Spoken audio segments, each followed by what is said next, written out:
everyone. Welcome to the Talkin Kop. My name's Ashley. I'm here with Kev, and we are here to go over the game coming up this weekend. It's Leeds versus Liverpool, and we're going to do our best to try to find a sliver of positivity or sliver of hope going into this weekend because, my God, Kev, has it been a rough couple of months, weeks, whatever you want to call it. It's been a rough season, full stop. Yeah. We were just saying before we come on, when you look back at the start of the season, Leeds didn't have a bad start to the season, for a promoted side. There's a couple of wins in there and what have you. And they were bright enough. We started the season really well, 5-5. And we were saying, this doesn't look right. This is not sustainable. And we were proven right. But the fall off has been not just a fall off. It's not a little slip. The fall off's been catastrophic. And you're looking for silver linings and green shoots of recovery, and as soon as you see one, you get slapped around the face like with a wet fish. It's like, nah, we're not having that. Someone comes around with like a weed whacker and just goes, "Fuck that green shoot." Yeah, you're having more pain, and it was kind of like that. It was, look, West Ham, fine, but you go away to West Ham. You look at the three games, the block of three fixtures in isolation. Away to West Ham, home to Sunderland, away to Leeds. Now, in the grand scheme of things, over the last few years, you'd be looking at it as, okay, that's 9 points, no problem. Get it December off to a good start. We're normally in good form in November, and fine. But out of those three games, I don't know about you, but I was probably looking at West Ham as being the tricky one. Really? Our record in London hadn't been great. And Nuno has looked like he turned the corner. He had 2 wins and a draw. Plus the fact that we were woefully out of form. Woefully out of form. I thought, not the kind that could be a slippery one. And you get your win there and you think, great. You forget about the Bowen chance that could have made it 1-1, and we get the late one to make it 2-0. And you see 2-0 and you're like, yeah, that's great. I feel good about that. Mm-hmm. And then you go and play Sunderland. And something, you said it to me before we came on, and something switched with Arne Slot. Yes. Definitely. He's gone from one thing to another. He's gone from one camp to another. And I think conceding 10 goals in 3 games, irrespective of how they were conceded, they were conceded. We conceded 10 goals in 3 games, and he's gone to the other camp. You saw it in the first half, really, with the way Sunderland set up in attack. We were passive, but we were set up in a way we are not going to concede. We parked the bus. We parked the bus. By hook, line, and sinker, we parked the bus. If they're going to break us down, they're going to have to do something special, or something weird is going to have to happen. But we're not giving up easy chances, and that's kind of the way the first half played out. But we were passive going the other way. Mm-hmm. But if you're going into a game with an attitude, okay, we're not going to concede. We'll get a chance with the amount of quality you have on the pitch. We'll get a chance, take the chance that you get. Win a game 1-0. That's 6 points. If that's the mentality that he's going into it, okay, that would have been back-to-back clean sheets. That's 6 points going away to Leeds. And I can understand it, but the problem is when you play that game and if it doesn't work, you'll get roasted with it. Now, he's right in what he said in his press conference today, that considering the 2 games previously, where we played 2 and got nothing, up until West Ham and Sunderland, we played 2, got 4 points. Got 4 points from 6. With an opportunity to take 7 from 9. Not ideal. Nobody's saying it is. But if you're taking 7 from 9 on the back of the 3 games previous, where we conceded 10 and got nothing, I'm taking the 7 from 9. You know what I mean?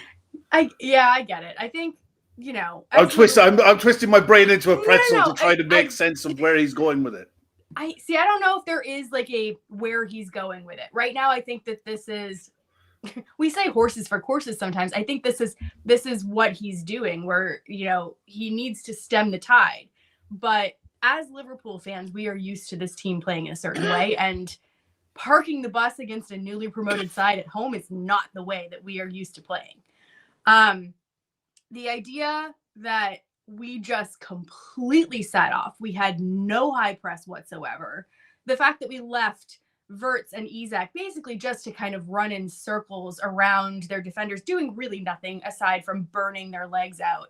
I sent you some stats about our pressing, and they're some of the lowest pressing stats I think I've ever seen from this team, coming out of this team. And players that I expected would be involved in presses were not involved whatsoever. And there were, individuals that you're like, well, you're playing up front. You should be pressing. Why are you not pressing? And, I think Cody Gakpo springs to mind as one of the ones that just had no press whatsoever. Nope. So all of those things are just so out of character for our Liverpool side. And, I struggle with this idea of like, would I rather they play the Liverpool way and get beat 3-0, or would I rather they park the bus and look absolutely awful and dire and boring as fuck, but get 4 points? Where, you could make the argument last night based on how poorly we still defended even the 1 or 2 chances that Sunderland did get, that we probably would have lost that game had we not been that passive. So it's like you're choosing between the lesser of two evils here, and I don't think there's a good choice there. And I think, Slot's trying to save his job, so obviously he's going to go with the one that gets him the points on the board. Let's put it this way. If we didn't get those 4 points, we would be below Bournemouth and sat where Fulham are now in 15th. Yeah. Going into a game against Leeds, who are 17th. This table, this Premier League at the minute, this table is really congested. So much so that the difference between 8th and 4th is 2 points. And I don't think it's because it's a poor season, because I think last year we heard that excuse, and when we were on the top of the table, we didn't want to hear that. So I'm not going to say it's a poor season just because Arsenal are at the top of the table. I think it's a really competitive season, the same way that I thought last year was a really competitive season, in the sense that anyone can beat anyone. There's Champions League quality players in every single team, give or take. Yeah. Where you could go in and you could take a Jared Bowen from a West Ham and you could easily put him in a Champions League side. But I don't think anyone's really a standout performer either. Like, I look at Arsenal and I don't think that they look like they're running away from it, but they're not actually doing that. They're not playing as a City or as a Liverpool of old. They're just kind of they're 2 steps better than everyone else, and everyone else is just here.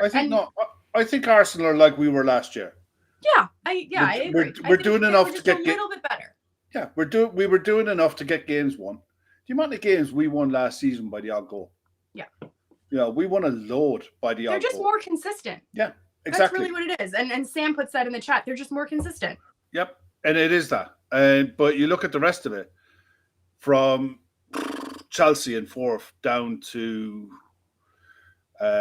Everton in 10th. There's 3 points in it. That's it. Yeah. There's nothing in it. 1 week changes the whole projection of your season. Not of your season, but at least of the mood music for the next month. I'm really calm about a lot of it at the minute, because for me it seems, you talk about the Liverpool way. I saw the chat earlier on where they were saying about parking the bus against Sunderland, and you mentioned Cody Gakpo and his pressing stats. If Cody Gakpo didn't drop against Sunderland, Andy Robertson was exposed 3v1 every time on that half, and that was their plan, to get a ball on the switch out to that side. They never were able to do it because Andy Robertson and Cody Gakpo managed that area. But in doing so, they left 3 people up front to try to press a Sunderland back 3 that spread the whole width of Anfield and used the keeper as a way out to be able to work their way around it. Now, you can't magic up a 12th player. So you have to do what you can do. And the other side of it is, we did win the ball back up, high up a few times in that half as well. And we still had the better chances in the first half. So we limited them to virtually nothing in the first half. We had chances, especially Florian Wirtz was unlucky with his one. We had chances in the first half. So this is the thing. This is the risk and reward stuff. And sometimes it goes the other way. It's ugly, but I don't give a shit. I'd rather play ugly and get points. I mean, we did say that a few weeks ago. We did say, you know, hold what you have, get it secure, all of these things. You know, I think saying that and seeing that are two different things. And seeing a team do that, you know, you're like, oh, well, like, who are we? What kind of team are we? I mean, Johnny makes the point here. Surely we didn't spend 450 million in the summer to park the bus against Sunderland. First of all, it's fairly disrespectful to Sunderland and the fact that they're ahead of us in the table. And the fact that we're rebuilding a squad on the strength of what we spent in the summer. We still recouped the bones of 280 million in the summer in player sales. At the end of the day, it is what it is. It isn't gelling. It isn't working the way it's supposed to work. The senior players in the squad, the Mo Salahs, the Virgil van Dijks, are letting everyone down because they're not performing. So you can blame all the new signings and start throwing numbers at the wall and saying, we spent this, we spent that, we're entitled to something. You're not. We're not entitled to anything. Now, you can spend all the money in the world. If it doesn't gel, you have to recognize that it's not gelling. And you have to say, okay, we're going to stop the rot. We're going to become hard to beat. And we're going to try and concede the least amount of chances as possible. And we'll try to nick games. Put points on the board and give ourselves a chance to get into the Champions League. Because the scary thing is, if you go and spend 450 million in the summer and probably need to go and spend significant again in January, and you don't qualify for the Champions League, you're in a real big problem because we're not state-sponsored FC. We don't have an endless pot of money. We have to recoup and flip players and make sacrifices to be able to do that one-off spend. It almost kind of goes back to what Jurgen Klopp did right the way through his tenure, where he looked at players bringing in 2 or 3. They wanted to bring in 2 or 3 consistently, but when you don't, for that 1 or 2 years, and you find yourself, how many times did Shawnee used to say, we're a summer behind, we're a summer behind, we're a summer behind. When you find yourself at that stage where you have to press the button. How many times have we done transfer shows where we get to it like, if only we could spend this, if only we could spend that. Well, we did. We just spent the kitchen sink. We threw everything at it. And at the moment, it hasn't worked. But it never works. Like, rarely. It never works immediately. That's what I'm trying to say. So whenever it we does go eventually. back, it does eventually. But if you go back years, you know, it can go back 2, 3, 4 years. Who won the transfer window? We always ask, who won the transfer window? And it almost became a running joke where we said, whoever wins the transfer window is going to actually be awful. There was a point where I think Spurs won the transfer window. There was a point where we thought Everton won the transfer window. And in fairness, Everton think they win the transfer window every year. Well, but realistically, there was a season where we thought maybe that was what happened, and they immediately dropped off because it does take time for those players to gel. And look, when you were purchasing back in, first of all, we were planning back in March of last year. That 450 million, some of which was recouped. All of that planning was done based on the team from last year that was doing really well, that basically ran away with the season. And they were not planning for a team that was dire, that was like, you know, that needed to park the bus against Sunderland. They weren't buying for that. If they had been buying for that, the complexion of the players that they would have bought would have been completely different.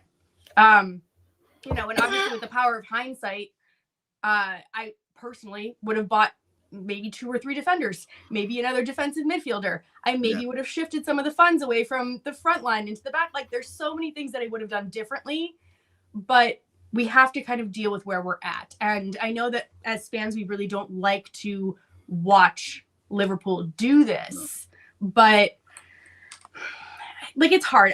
I've heard so many people just saying, like, I don't want to accept mediocrity. I don't think this is the long-term plan. I don't think Slot has decided that he's going to become the next Mourinho and he's just going to park the bus for the rest of the season. I think that this is just a Band-Aid on a bullet wound. Like, he's literally just stemming the flow of blood until he can kind of get something sorted. And he is trying different things. I think a lot of times we look at him and we're like, why is he doing, the same thing every time? And sometimes it appears that way just on paper, but he is trying different things. I ask you that one. How massive is the decision to drop Mo Salah for the last 2 weeks, or the last 2 games? So I think it's contingent on the fact that Joe Gomez is playing. And I think that Slot in his mind, and I don't necessarily agree, I think Slot in his mind thinks that the only way that he feels comfortable playing Joe Gomez is if he has the protection of Szoboszlai in front of him to do some of the defensive work. And I think it's really down to that more than anything else. And I think that that's why in the game the other day, you saw when Gomez went off, Mo went on, and Jones was behind him kind of doing some of that work. And I don't know I think that's kind of flawed logic. I think Gomez would be fine given the right setup. Like if you had, for example, Szoboszlai in front of him in the midfield and then Mo Salah as a 2 up front, I think you'd be fine with Gomez in the back 4. But I don't know. I mean, I think some of Slot's choices I just struggle with when it comes to personnel. I think that he's very, very stubborn. We've said this before. And Joe Gomez is one that kind of like stands out like a sore thumb to me. I mean, I just wonder constantly what would it have looked like in the past if Joe Gomez had stepped into that right back role or even stepped into that center back role earlier this season. And I don't think that he's the one that's fixing this right now, but I think he's helping. He's helping with a little bit of defensive stability that we've desperately needed because our defense is a huge problem right now. Like Virgil van Dijk, his head looks like it's not there. And Ibu, we know about Ibu. But for the last couple of games, for the first time this season, I've seen the same kind of, I don't know what the right term is, brain fart, I guess, whatever. I've seen that same kind of thing spread from Ibu now to Virgil. And the whole back line just looks shaky as hell. Yeah, confidence is a thing, and I don't care what anyone says. It's contagious too. It's a contagious thing.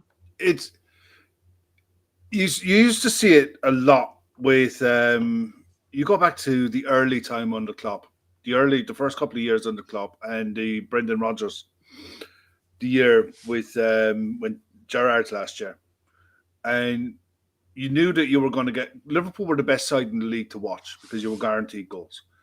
Couldn't defend for toffee, but we could score for fun.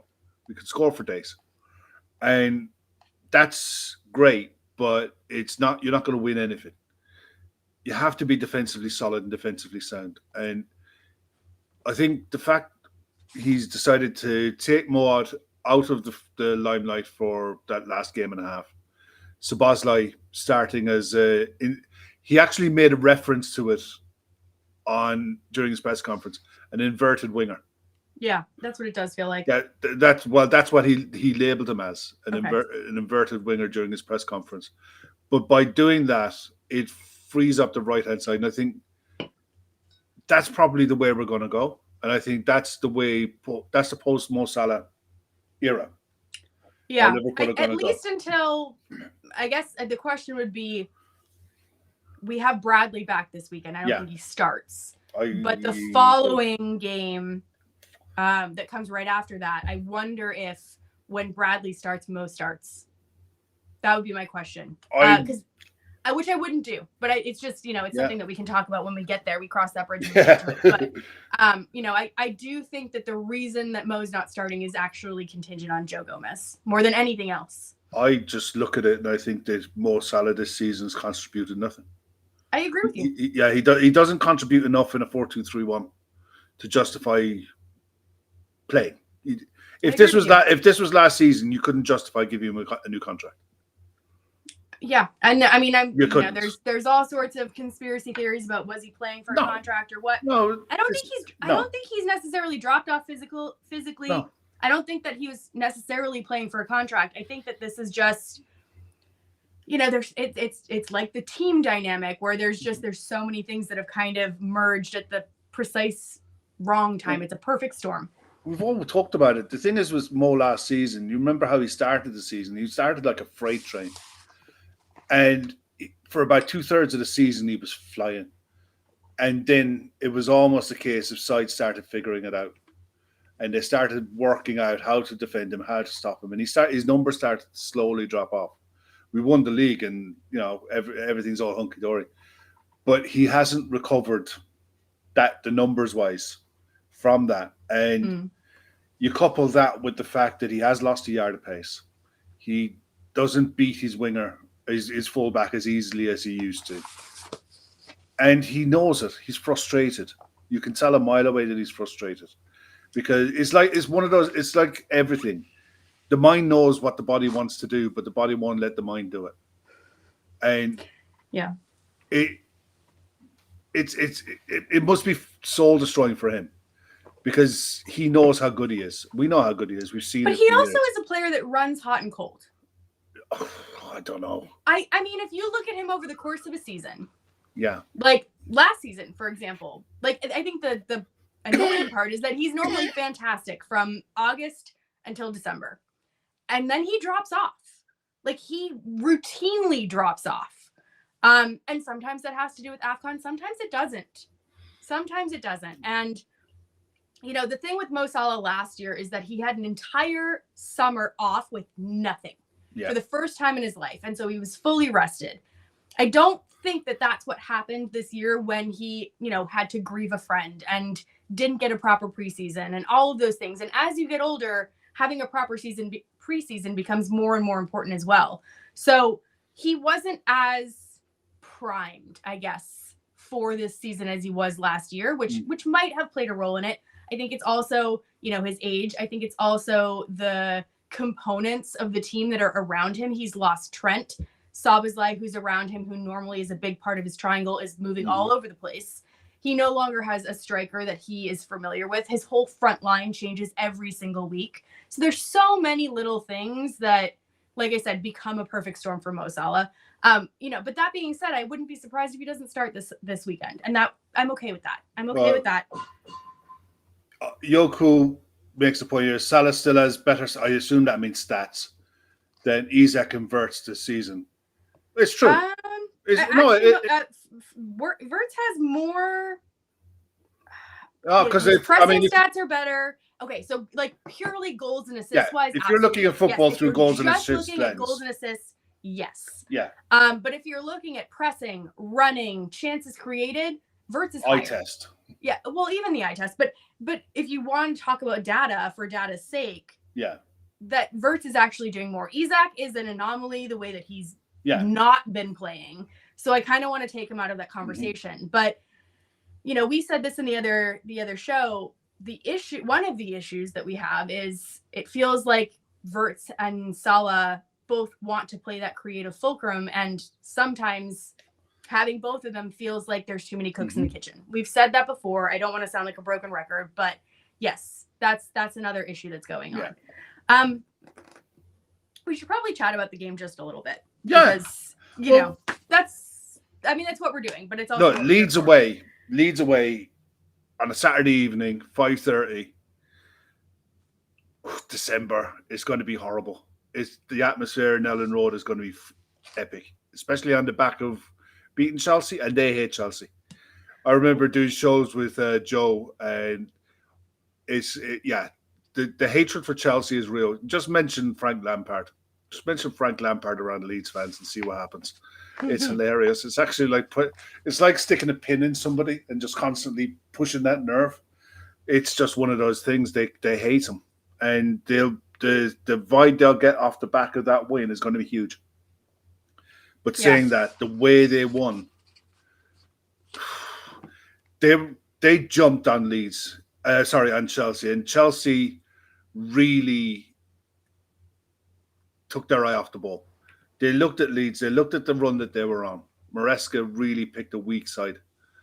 He made so many changes. It didn't look like the Chelsea that you would expect, and it blew up in his face.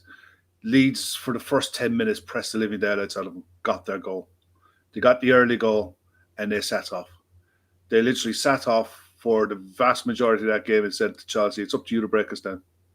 They gave Chelsea the ball, and Chelsea huffed and puffed, and Leeds just picked them off. Well, there was a really interesting quote from Slot that said, I watched the Leeds versus Chelsea game and it looked like a Liverpool game. Yeah. And that's kind of the best way I can think of describing it, is because, like Chelsea basically had all the possession. Leeds had no problem with that. And not only did they just cease possession over to Chelsea, they played them like teams have been playing us. So one stat that I found very interesting and also kind of foreboding, and I sent it to you, was that 22.3% of Leeds passing against Chelsea were long passes. Yeah. Which was 5.5% higher than any other match under Daniel Farke. Mm-hmm. Since halftime at Man City, which they also changed their tactic, 20.4% of their passes have been long. And that percentage was, prior to that, 11.6. So against teams like Chelsea, like City, and I assume like us, they're going to employ the same tactic. If it works against Chelsea, it'll work against us. Slot has openly said that we have nothing, for handling long balls. And part of sitting back and parking the bus, I actually think was a tactic to help with that. Having all of those players in our own half, as much as we don't like watching it, as much as it's not our style, it does help with the long ball thing. Well, it doesn't help with getting it gives the defenders acres of space to make the pass, but at least there's players there to kind of mark the players and not have acres of space. It's as much about winning the second ball.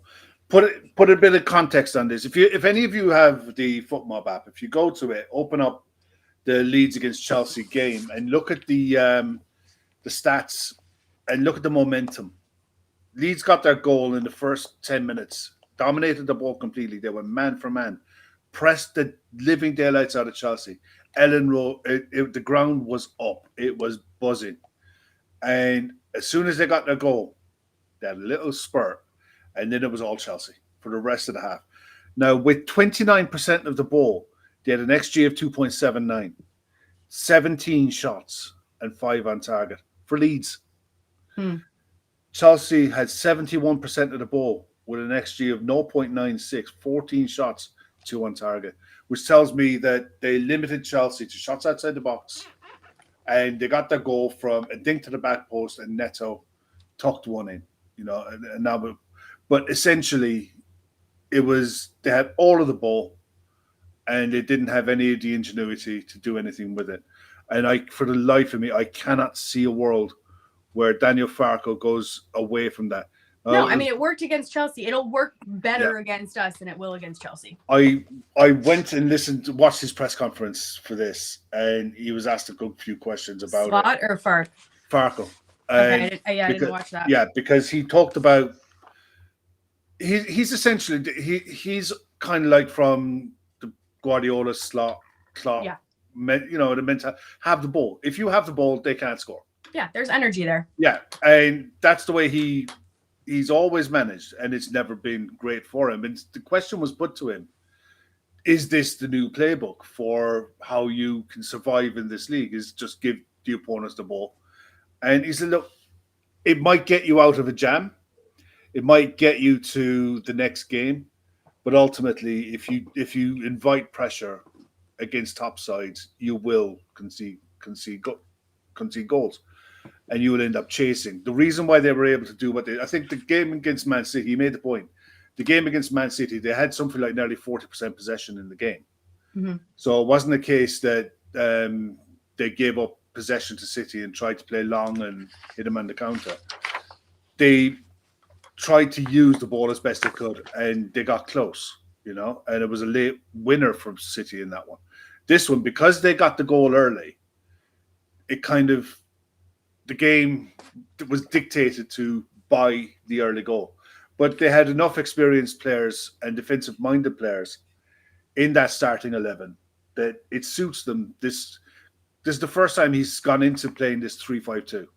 Which seems to be like our Achilles heel. Yeah, it turns into a 5-3-2, 5-4-1. But he also made the point, it's going to come at a cost. He said there's about 3 or 4 players that are going to be late decisions. Dominic Calvert-Lewin is one. Nemec is another one. I think Stack might be another one. That they have to make late fitness calls on. And this is the other side of it with Leeds. They had, you had 2 high-intensity games where Chelsea had the second highest running stats of the entire season for them in that game against Leeds. So they spent their tank on trying to get back into it, and Leeds had to spend the tank staying in the game. It's going for a third game in 6 days. At that level, it comes at a price, and their squad depth is going to be tested. And we're in a position really where we're kind of used to playing those 3 games in 6 days, 3 games in 7 days, minimal rotation, maybe 2 or 3 players here and there, but essentially the players are conditioned, physically conditioned to it. Leeds really aren't. So the lineups for them will be interesting. I expect them to kind of play the same system, but I expect them to really go for it in the first 15, 20 minutes. Try to get a lead and go from there, because they will go man for man, and they're really aggressive against Chelsea for the first 10 minutes. And it paid off. Yeah, I mean, it's interesting. Going back to that question about which game you were most fearful of out of this run of 3. For me, it was this game, mostly because it was an away game, and because this ground can get up just as well as Anfield can. On an amazing Anfield night, Elland Road can do the same. They can get up, they can be raucous, and they can get right in your face. And I don't know if our team is too fragile to deal with that or not. There's an argument that maybe our team will get up for that, and maybe that'll spark something. And that's something that I would love, and I would love to see. But I haven't really seen any evidence of it. Prior to that Chelsea win, I mean, I think they were on a run of 4 losses in a row. I mean, they basically have a very similar record to us. The only difference is we have 1 more draw.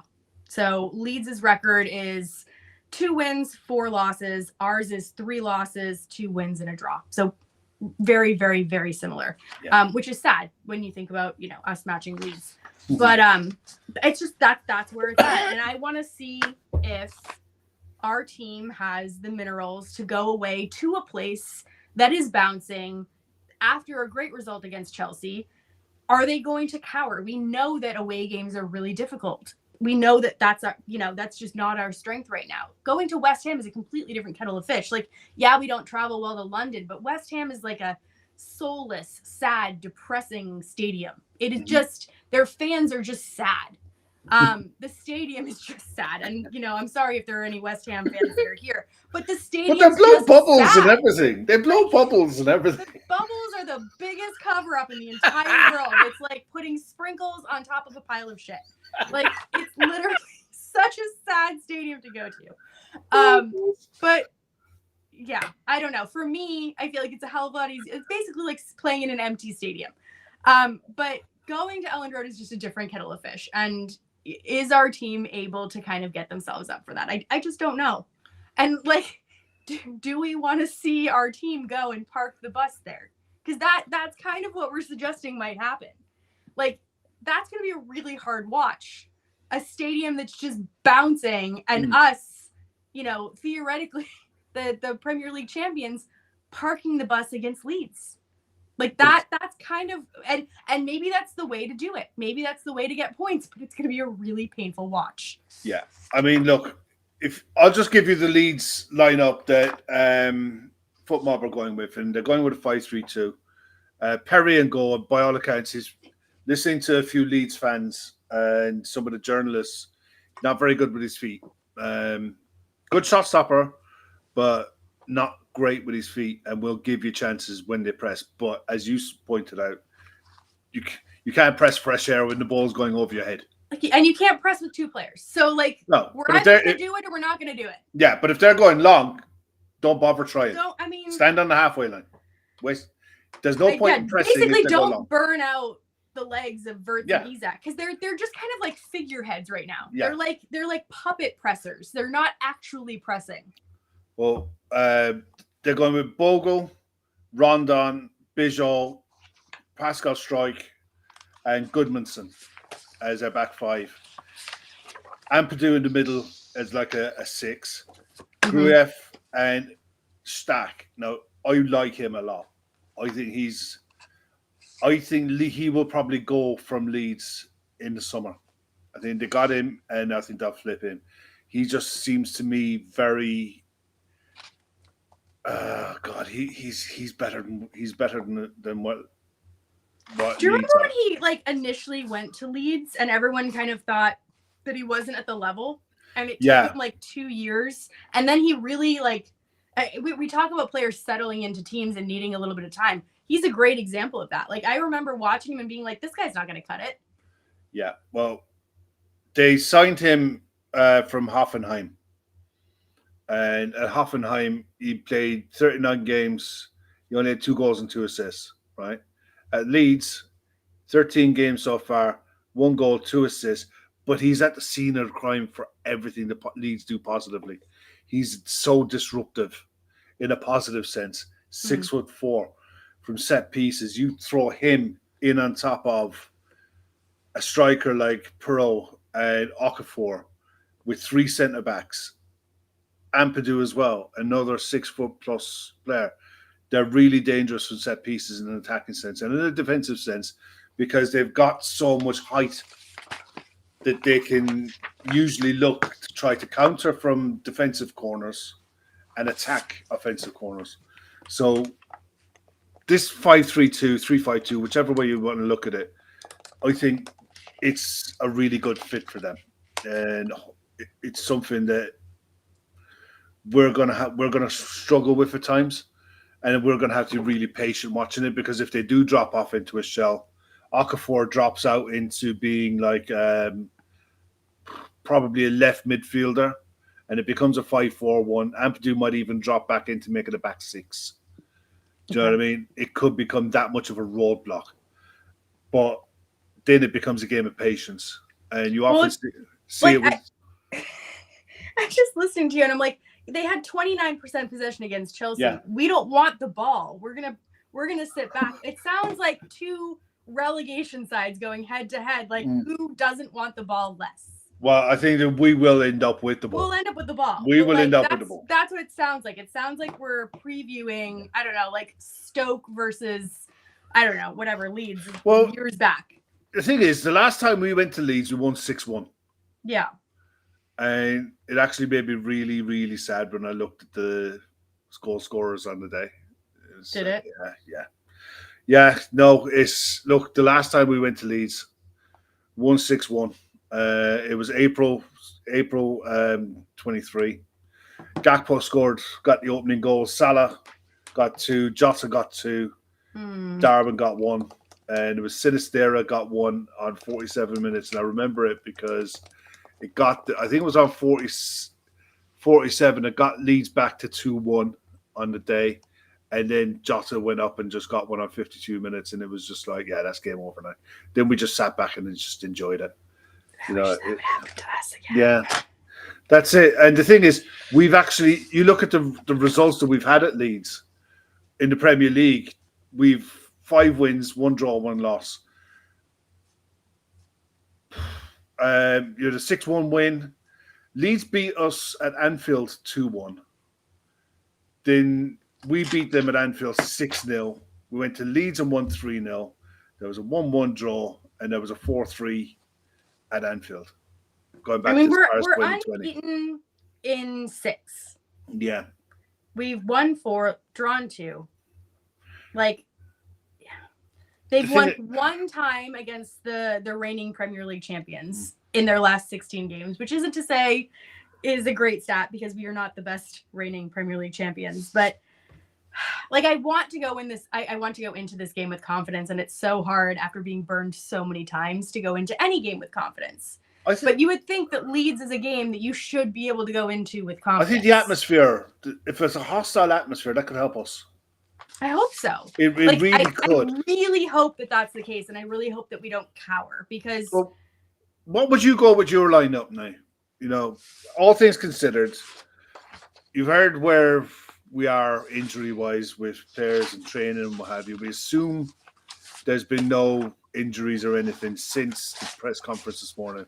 That's kind of the killer because the amount of times that we've done these shows where he has his press conference, they have a training session, it comes out the next morning that XYZ player picked up knocks or.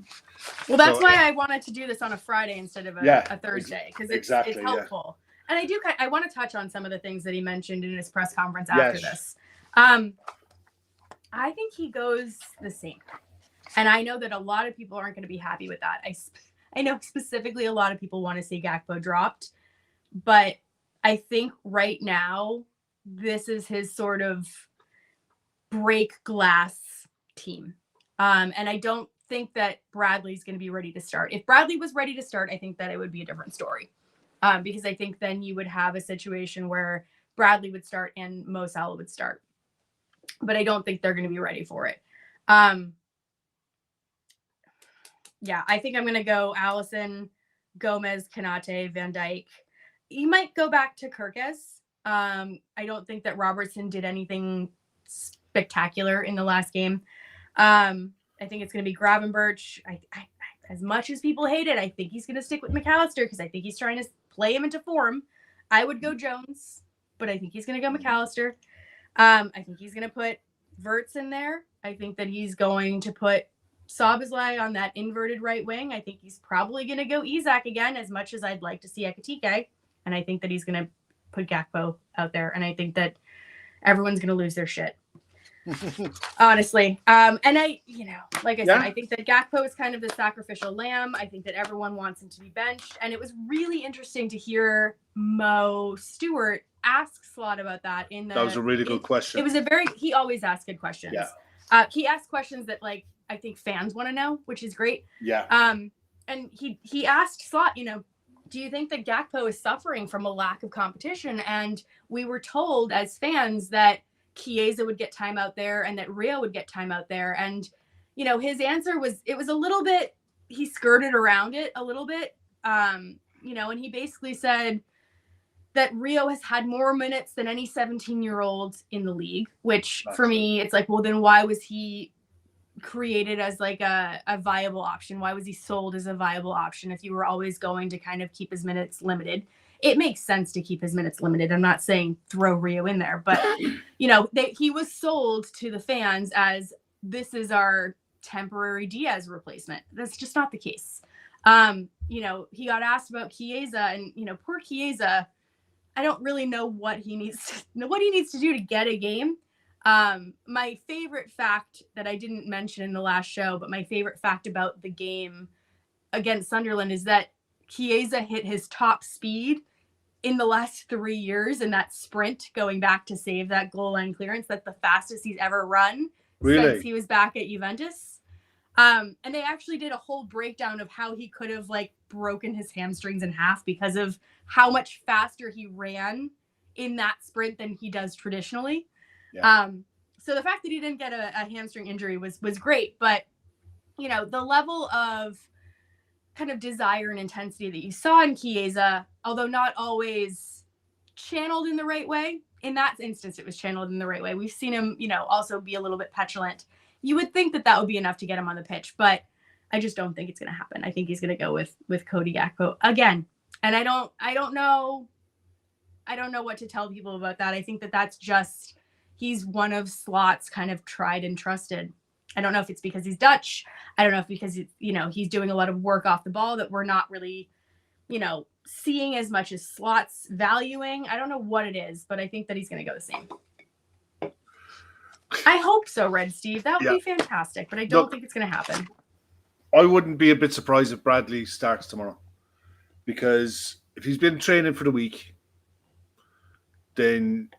Was it full training for the whole week though? I think he was around. I think it was just partial. And then today was full training. Yeah, but he was never really unfit, was he? We never found out what the injury was. I mean, if he was out for 3 weeks, it's something more than just a sprain. Well, it's only really same amount of game time as what, or minute, time wise, as what Florian missed when he was out injured with Germany. You're only talking an extra week. He's not going to lose match fitness, and if you can get an hour out of him, I don't think he would have taken Gomez off at 60 Well, he made the point about that. I know he had a knock. Yeah, I know he had a knock. that but he picked something up in the West Ham game. But the okay, reason what would you go with then? I would go with Bradley to start. Okay. Go Kanate, Virgil, Kirkes. I would go Gravenberch in a 6 with Jones as next to him. Not next to him, but if one of them is going to advance, it will be Jones and Gravenberch sits, which we know he won't because he's got license to go forward as well. But anyway, digress. Szoboszlai as on the right side, Verts in the 10 role, Ekitike on the left, and Isak up front. And I'd look to be able to try to. Okay, say it one more time. Say the midfield one more time. 4-2-3-1. Okay. So it'd be Allison, Bradley, Kanate, Virgil, Kirkes. Yep, got that part. Gravenberch, Jones. Okay. Szoboszlai, Verts, Ekitike, Isak up top. Okay. So where in that you're lining Florian Wirtz up as a 10, but we know that if there's 3 midfielders behind him, that's not how Slot lines them up. I know because would you are you saying that Wirtz is going to start in that left wing position and then drift back in, kind of like the Palace thing? Because that makes me nervous. I think the way I look at it is more than likely Szoboszlai will carry on doing what he's doing in that right-sided role where he comes inside, and Bradley would have the freedom to get up and down, up and down that flank. Which I don't mind the idea of that. I really don't. I think Ekitike would be the one when you're on the ball. Ekitike would be the one to come inside. Florian would have a free roll. You'd almost have Ekitike and Isak close together. Kirk is looking to make the overlaps on Florian's side. Mm-hmm. So you'd have Florian. If you picture 2 triangles, Ekitike, Florian, Kirkes on the left, Szoboszlai, Gravenberch, and Bradley on the right, and try to create overloads again, because they will play wing backs, but the space whenever you're playing against a 5-3-2 or a 5-4-1 is generally either side of the 3 midfielders in the middle. So it's trying to create space to draw out the centre backs, to create spaces for people to make runs through in and around that. But if you're going to be Bradley or Szoboszlai putting crosses in from the right side to Isak and Ekitike making runs in from the left, with Wirtz being on the outside to pick up balls that they clear, then it's just a different way of attacking it, because logically I think it makes perfect sense. But I honestly think it's too progressive for Slot right now. Right now, but at the same time is you got to look at it and say, see out the first 10 minutes, 20 minutes, you will get the ball. They will drop off. As much as they like to try to defend man-to-man at times, you almost want them doing that, because that will create more space for you going the other way. The biggest problem I'd have against a side like Leeds is if they drop off into a low block. Because not only do they have 5 defenders, they've probably got 2 of their 3 centre mids are defenders as well. Especially, I didn't even mention potentially Tanaka playing. If Tanaka plays instead of Gruev, Tanaka he's one of the best defensive midfielders in the Championship last year, and he scored a belter of a goal the other night. But the impression I was getting off Farke was he wouldn't be risked. If there were doubts around him, they wouldn't risk him. I have him as a doubt on my list. Yeah, they wouldn't risk him. The same with Nemecha, the same with Longstaff. And Calvert-Lewin even is a risk as well. Exactly. We've seen it with Calvert-Lewin. Daniel James is out as well. Yeah. We saw with Dominic Calvert-Lewin when he's at Everton. They asking him to play 3 games in a week very, very doubtful. You know, I mean, if you really wanted to throw a can of worms, then Chiesa could start on the left. He's just not. It's not going to happen. It's not going to happen. It's not. But He's played. I mean, it was 139 minutes prior to the game the other day. So add 10 minutes onto that. So he's played, I'd say, less than 150 minutes of football throughout the entire year. He's not going to change it now. It's the same way he's not going to put Endo on, even though that would make sense too. He's just not going to do it, unfortunately. No. Okay. Before we get to predictions, I want to talk to you a little bit about Arne Slot's press conference. Mm-hmm. We talked a little bit privately about. I brought up the conversation about Harvey Elliott, and this is kind of a departure from where we are with our team. And I understand that Harvey Elliott he's currently a Villa player for all intents and purposes, but the way that Arne Slot was asked about Harvey Elliott was, have you been in contact with him? How is he doing? And Slot's response, basically, paraphrasing here, is, I've only talked to him twice, and that was just before the game that they played against Feyenoord. And the only reason I called him is because he was playing my old team. So I talked to him before the game, and I talked to him after the game, and otherwise I haven't talked to him at all. And there's been a little bit of discourse around this over the course of the last day about, is that okay from Slot? Is it okay for him to basically have no contact with a player who, although is playing for Villa, is still technically a Liverpool player? The loan is not complete. It's looking kind of iffy, to the point where there might be conversations about him, them having to kind of create some sort of resolution. Some of the things that I saw today were basically around the fact that you would never in a million years see Klopp manage a player like that, the way that Slot has managed this situation, even though he's not his player anymore, even though we have a loan manager, a loan officer that takes care of the nitty gritty. Were you surprised that Slot was, so distant about Harvey Elliott? I'm surprised he even acknowledged the question. Okay. I was genuinely surprised that he even gave the question the time of day. That he didn't just turn around and say, yep, he's an Aston Villa player. If you want to talk to him, it's about 150 miles down the road. Go and talk to Unai Emery. He's not my player. I don't talk about other players. Don't talk about transfers. Next question. Okay. That would have been the stock answer that I fully would have expected.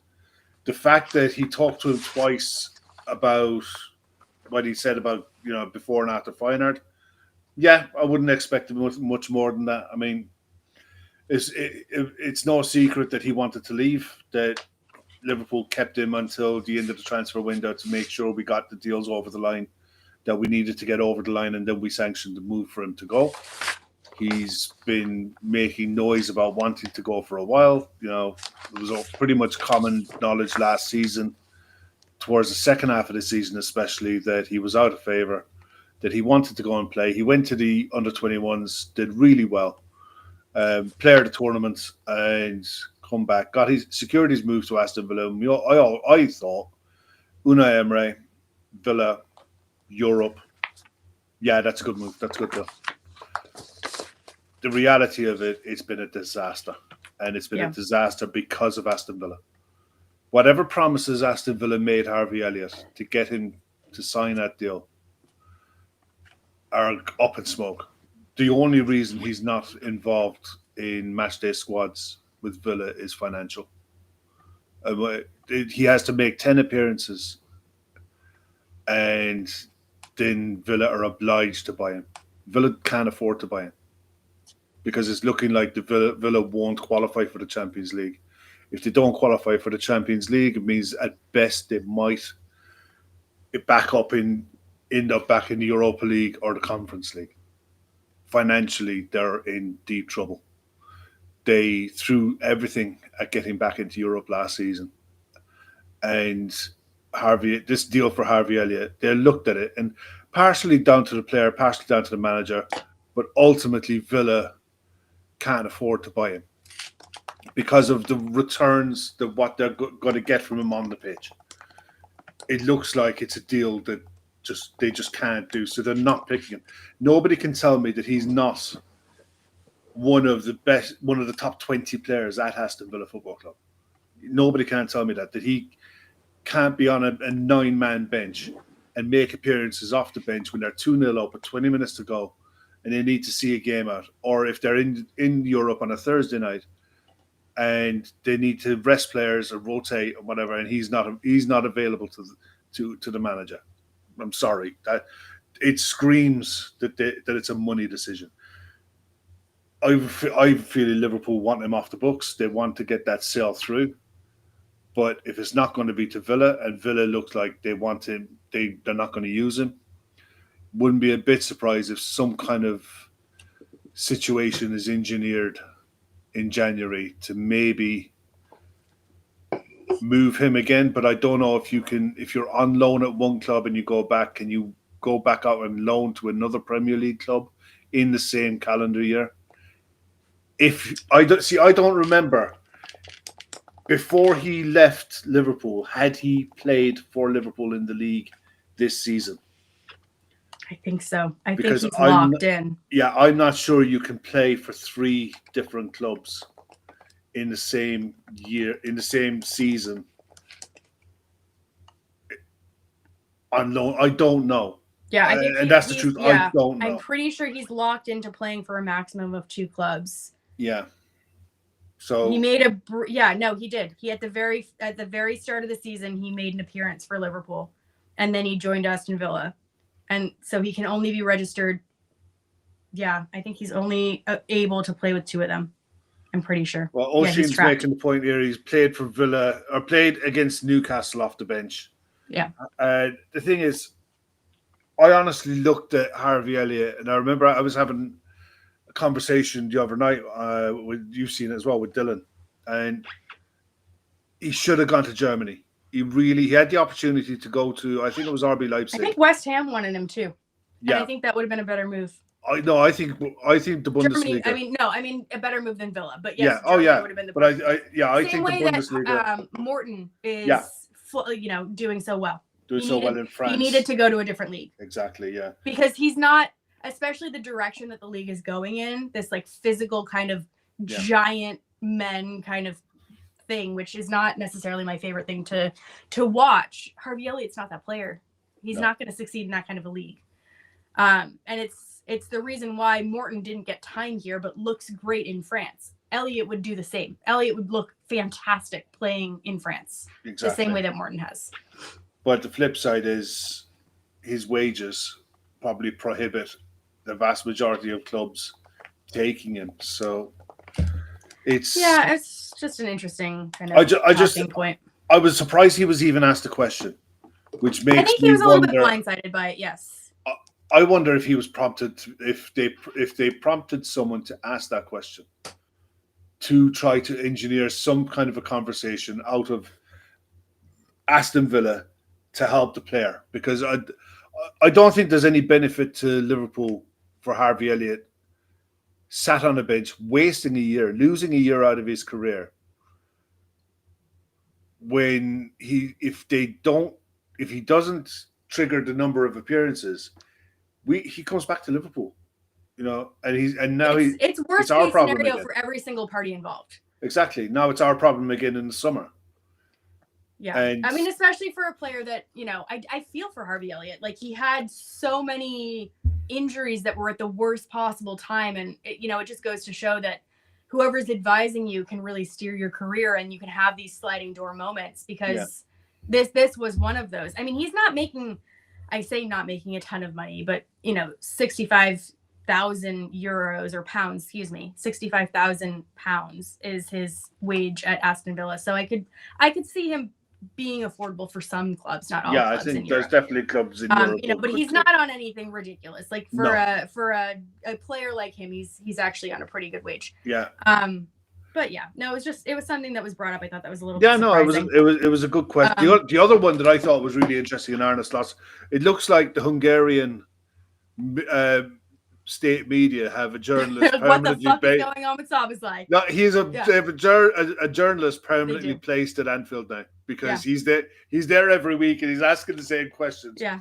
What are you doing with their star boy? What are you doing with Szoboszlai? Why Yeah. is he a right back? Really? Yeah. Why is he playing right wing? Yeah. What's going on? Well, yeah, he's there every press conference now, and God bless him. Yeah, it's as predictable as the day is long. He's only going to talk about Dominic Szoboszlai unless Milos Kerkez has a really good throw or something. He's not interested in Kerkez whatsoever. Everything is dumb. But in fairness, Slot made a point actually when he was talking about players making steadily improvements and not getting the recognition that they deserve. He made a point of singling out Milos Kerkez for improvements in his game over the last few weeks. And Birds as well. Yeah, yeah, he talked about both of them.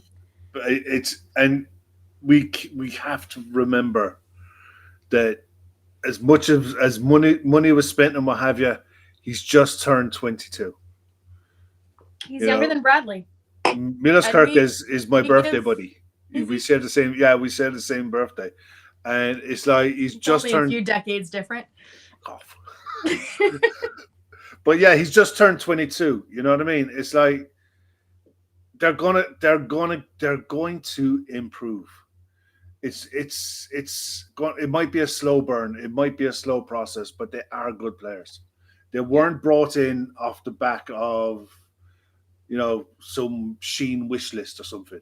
And they're not they are good to players. Play this system. They're not brought in to park the bus. Like, trust me, different players would have been bought. This is a stem the tide momentary thing that's being done. Will it save Slot's job? I don't know. Oh, I think he's still fighting for his job. What? I think he's still fighting for his job massively. I think he absolutely is. I think that, a bad loss this weekend, I think is right back on the chopping block. Oh God, yeah. This was we've said it multiple times. Like, this was the run of games that he needed to actually salvage something. Like, it's different if you're going to drop points to a Villa or a City or someone like that. These teams are not ones that you drop. Yeah, there was nothing sly about that dig. That dig came in with a sledgehammer and so was wearing size 12s, man. That was a dig. I try to be subtle. It doesn't always work. Yeah, no, you're about as subtle as a brick. I am not a subtle person. I'm sorry. Okay, let's go through our predictions. I'm going to go first, and I'm going to say, optimistically, 2-1 to Liverpool.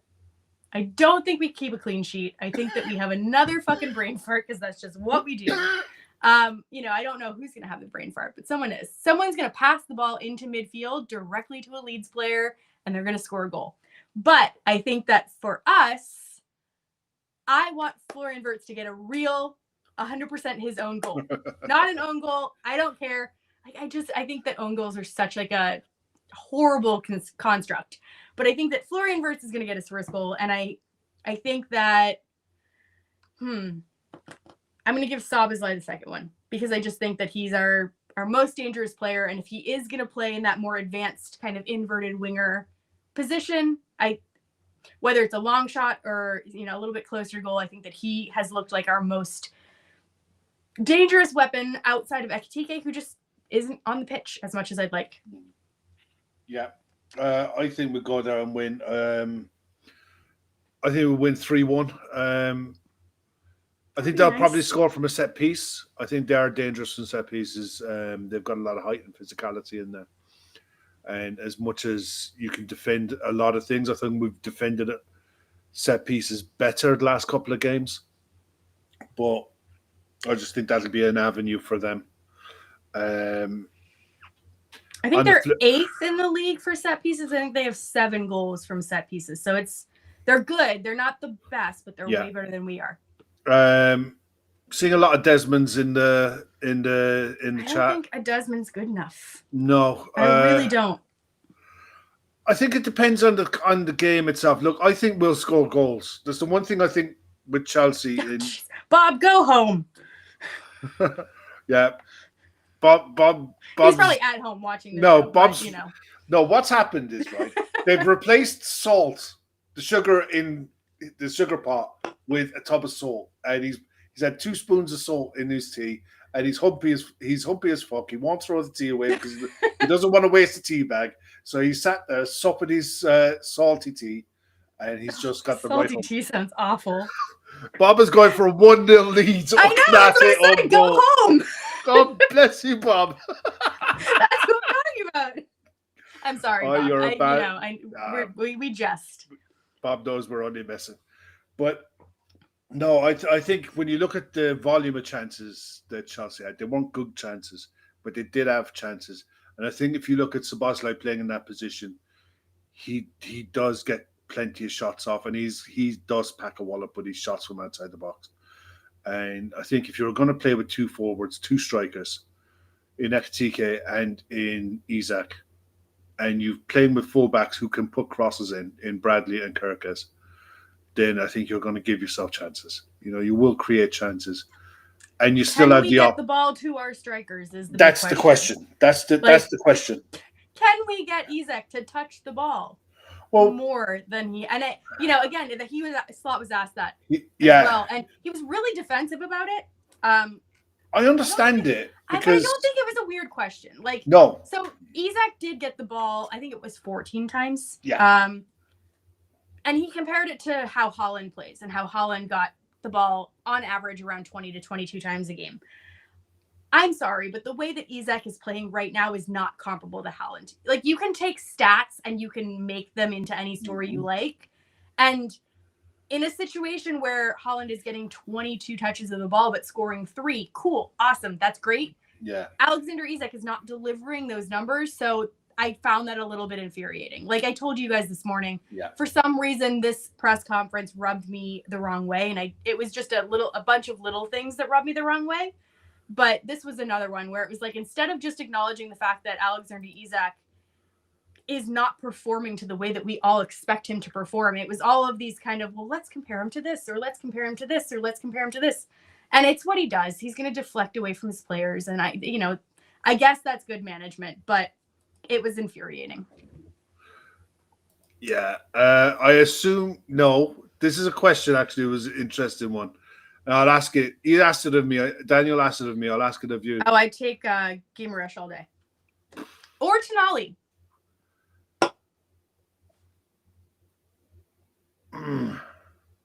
I don't know, I think it's I actually think that Tonali is a smarter footballer in terms of making that team tick.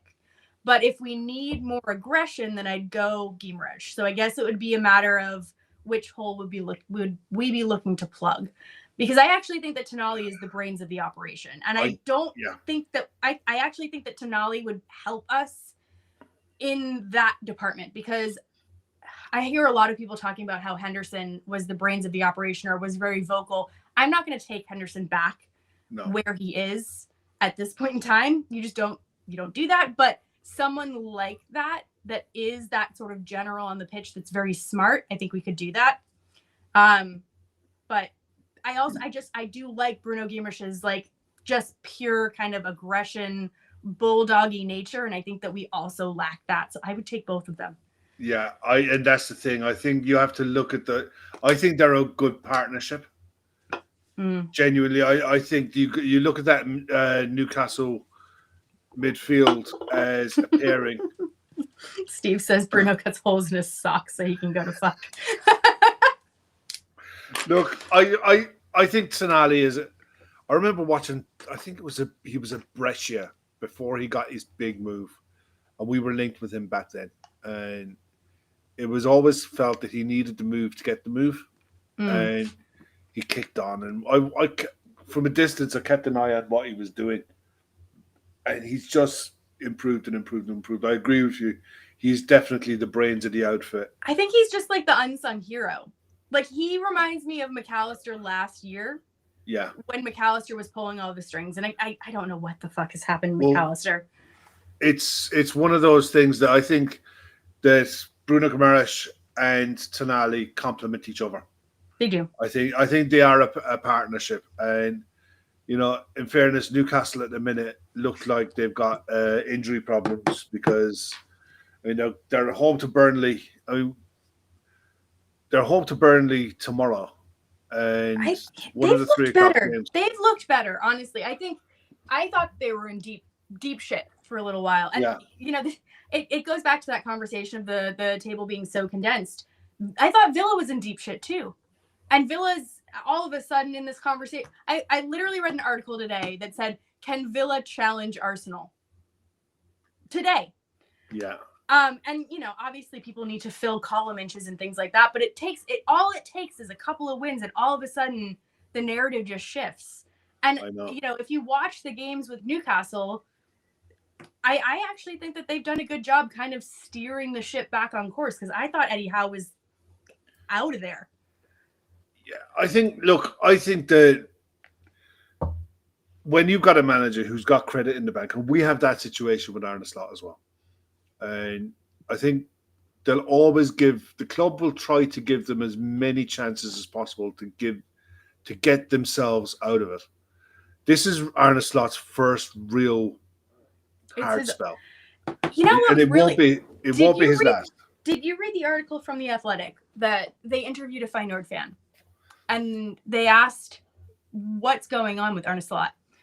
And they specifically said, what do you think of what's going on?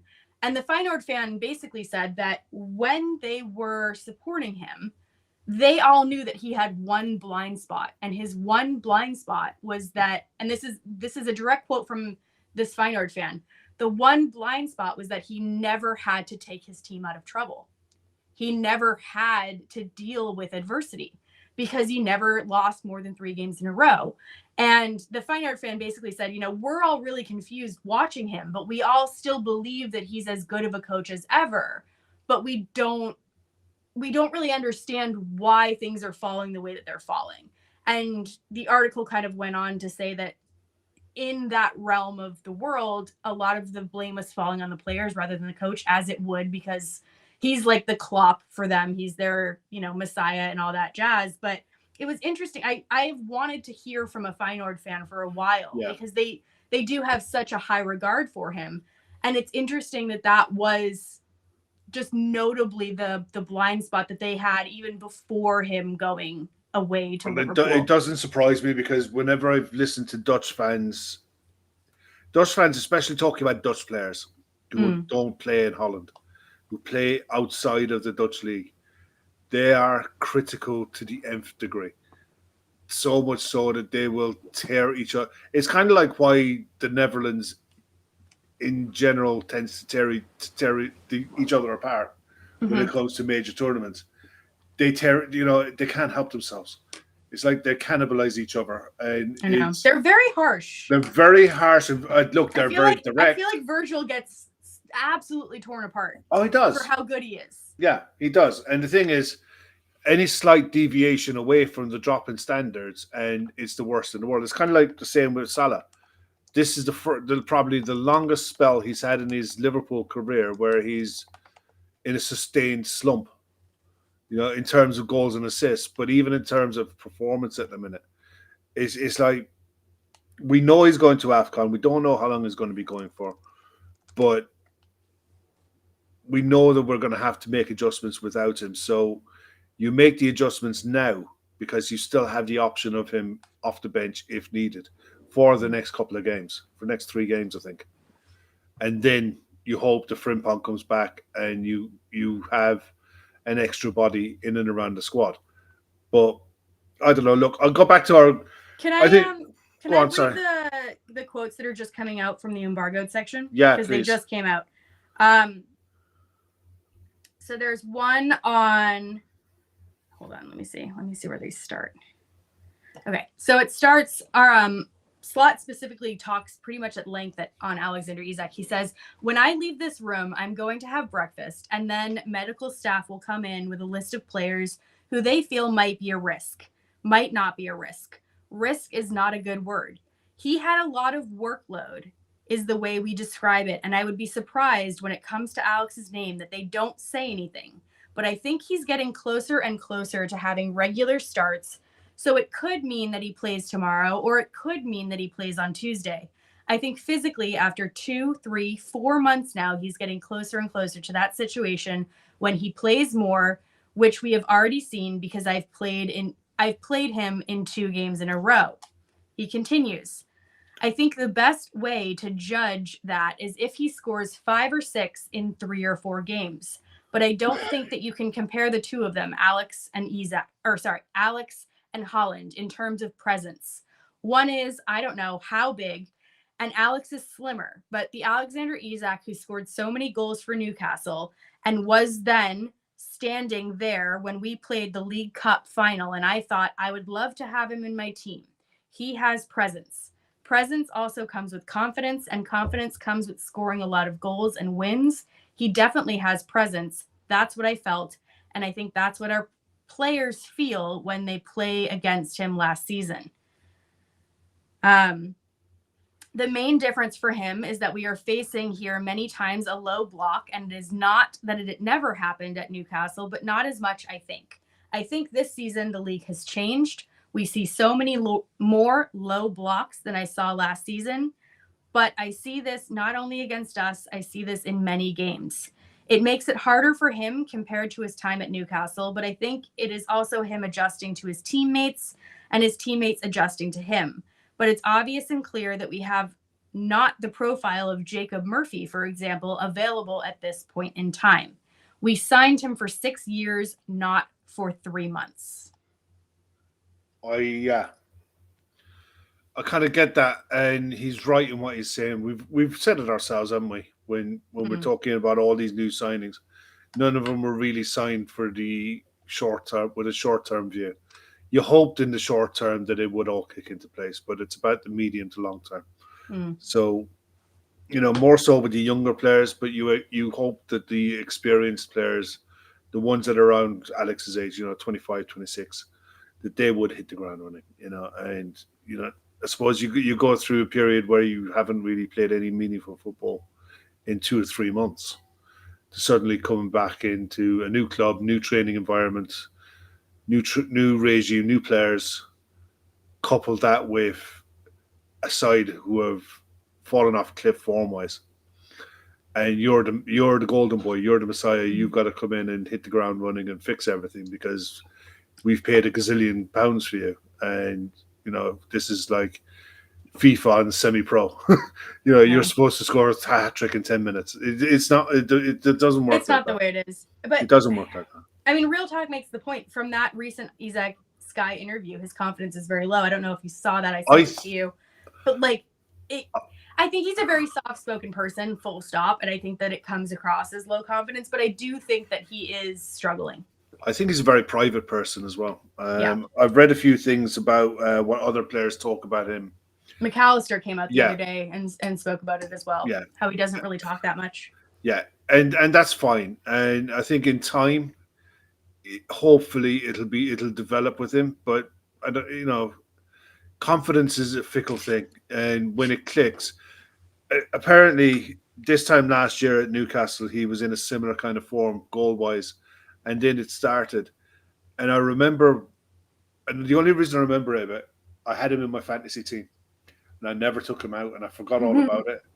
And I went back about a month later, and he was still in, and he was banging points for me, so I left him in, and he just didn't stop scoring for about 3 months. I saw something today, and we'll probably start wrapping it up because we've been here for a little while, and I'm going to throw this out here as sort of like a, I don't know, little beacon of hope, I guess. And the stat was that after 6 games in the Premier League, Isak has 1 goal and 1 assist. After 8 games in the Premier League, Luis Suarez had 1 goal and no assists. And we all know how that turned out. So I'm just going to throw that out there as like a hope and a prayer. It's a hope and a prayer. But it's interesting because I was reading an article. Basically, it was 13 years ago to this day, and the title was "Has Liverpool Signed Another Mega Flop?" And they were talking about Luis Suarez.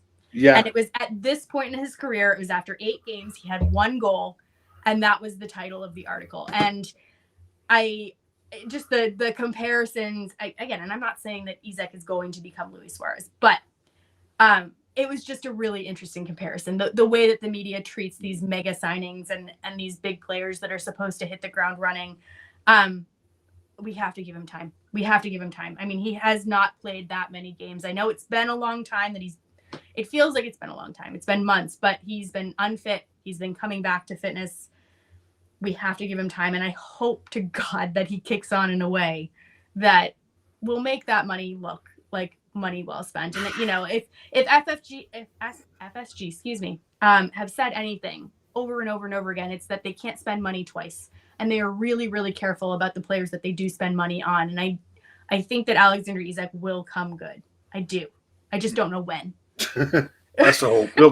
If it could happen tomorrow, that'd be fantastic. Yeah. Well, on that note, you talk about tomorrow. Yeah. The link for the Patreon is there. Scan the QR code. Give it a go for a month. The shows that will be coming up tomorrow, I think we're going to do a final 20.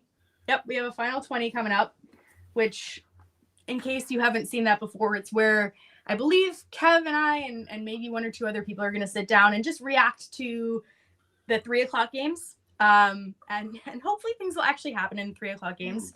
We will have the lineups for the Liverpool games. We will also have that as well. Let me just pull up those 3 o'clock games and we can chat about them really quick. But anyways, so we go through them. You guys get to see our real life reaction to that. You get to see our real life reaction to the lineups coming out with Liverpool and everything like that. And then we will go off, watch the Liverpool game, because unfortunately we are not going to put ourselves through another watch along with the way that Liverpool are playing at this moment in time.